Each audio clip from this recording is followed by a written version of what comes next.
Hello everyone, আসসালামু আলাইকুম। আশা করি সকলে ভালো আছেন। তো একটা ক্লাসে খুবই গুরুত্বপূর্ণ, গত 7টা ক্লাস নিয়েছি, তো সেগুলো খুবই গুরুত্বপূর্ণ ছিল। আজকের ক্লাসটা একটু বেশি গুরুত্বপূর্ণ। তো চলুন শুরু করা যাক। প্রশ্ন হচ্ছে, নিম্ন যুক্তিটির বৈধতা পরীক্ষা করো। যদি তুমি কঠোর পরিশ্রম করো তবে তুমি সফলকাম হবে। তুমি সফলকাম হও নাই, অতএব তুমি কঠোর পরিশ্রম করো না। এখানে দুইটি উপাদান আছে। পি, ধরি পি, তুমি কঠোর পরিশ্রম করো।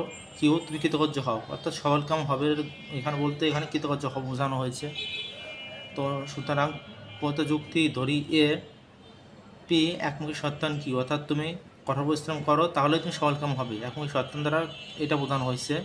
আবার বি দ্বারা, বি নেগেশন অফ কিউ দ্বারা বোঝানো হয়েছে তুমি কৃতকার্য হও নাই। অর্থাৎ তুমি কৃতকার্য যেহেতু হও নাই, তাহলে কি কি উত্তরটা কী হয়? উত্তর যেন সি যেন নেগেশন অফ পি, অর্থাৎ তুমি কঠোর পরিশ্রম করো নাই, অর্থাৎ তুমি কঠোর পরিশ্রম করো নাই দেখেই তো তুমি মানে কৃতকার্য হও নাই।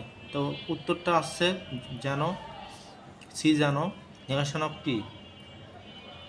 তো এখানে এ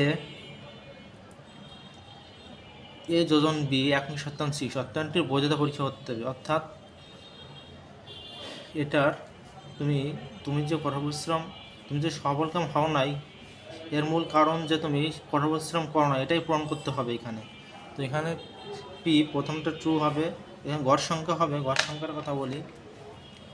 গড় সংখ্যা আমরা আগেই বলেছিলাম 2 এর পাওয়ার n, এটা হচ্ছে গড় সংখ্যা। 2 এর পাওয়ার n সমান উপাদান সংখ্যা 2 এর পাওয়ার n 2 সমান 2, 4টি।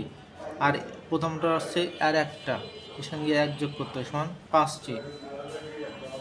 গড় সংখ্যা হবে 5টি। তো পিতে প্রথম দুটো ট্রু, পরেরটা ফলস। কিউতে প্রথমটা ট্রু, পরেরটা ফলস, পরেরটা ট্রু, পরেরটা ফলস, এইভাবে করতে হবে। এখন এতে পি একমুখী সত্যায়ন কিউ, একমুখী সত্যায়নের ক্ষেত্রে আমরা জানি প্রথমে যদি ট্রু হয়, পরেরটা যদি ফলস হয়, এগুলো যেন করো না, এগুলো রাব করতেছি নীল কালে, এগুলো তাহলে ফলস হবে, বাকি সবার স্থানে ট্রু হবে। তো এখানে ফলস, প্রথমটা ট্রু, পরেরটা ফলস এখানে আছে। তো এটা হবে হচ্ছে গিয়ে ফলস, বাকি সবার স্থানে ট্রু বসবে। আর বিতে দেখো নেগেশন অফ কিউ, ট্রু আছে ফলস হবে, ফলস আছে ট্রু হবে, ট্রু আছে ফলস হবে, ফলস আছে ট্রু হবে। অনুরূপভাবে নেগেশন অফ পি, ট্রু আছে ফলস হবে, ট্রু আছে ফলস হবে, ফলস আছে ট্রু হবে, আবার ফলস আছে ট্রু হবে।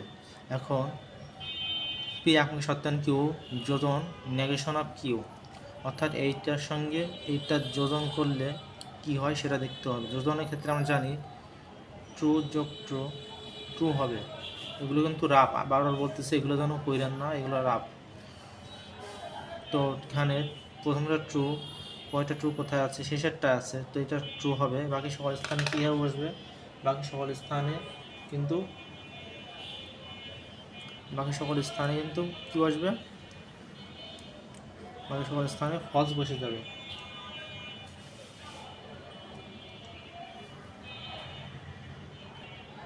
বাকি সকল স্থানে ফলস বসে যাবে, ফলস ফলস ফলস। এখন সর্বশেষ এ যোজন বি একমুখী সত্যায়ন সি, একমুখী সত্যায়ন হয়তো প্রথমটা যদি ট্রু হয় বা একটা ফলস হয় তাহলে ফলস হইতে, এখানে প্রথমে ট্রু বা একটা ফলস, প্রথমটা ট্রু বা একটা ফলস একটাই আছে, না সরি এখানে একটাও নাই, এটা আগে ধরতে হবে, তাই তো? প্রথমটা এখানে ট্রু একটা আছে, তাই এখানেও ট্রু আছে, তো প্রথমটা ট্রু বা একটা ফলস এখানে নাই, তো সবকটা কী বসবে? সবকটা ট্রু বসবে, ট্রু ট্রু ট্রু ট্রু। তো এই সত্যায়ন বৈধ। সহকতে বলা যায়, সহকতে বলা যায় সত্যায়নটি বৈধ, এটাই উত্তর। আশা করি সকল বুঝতে পারছেন। যেখানে বুঝবেন না কমেন্টে জানাবেন, ইনশাল্লাহ উত্তর দেওয়ার চেষ্টা করব।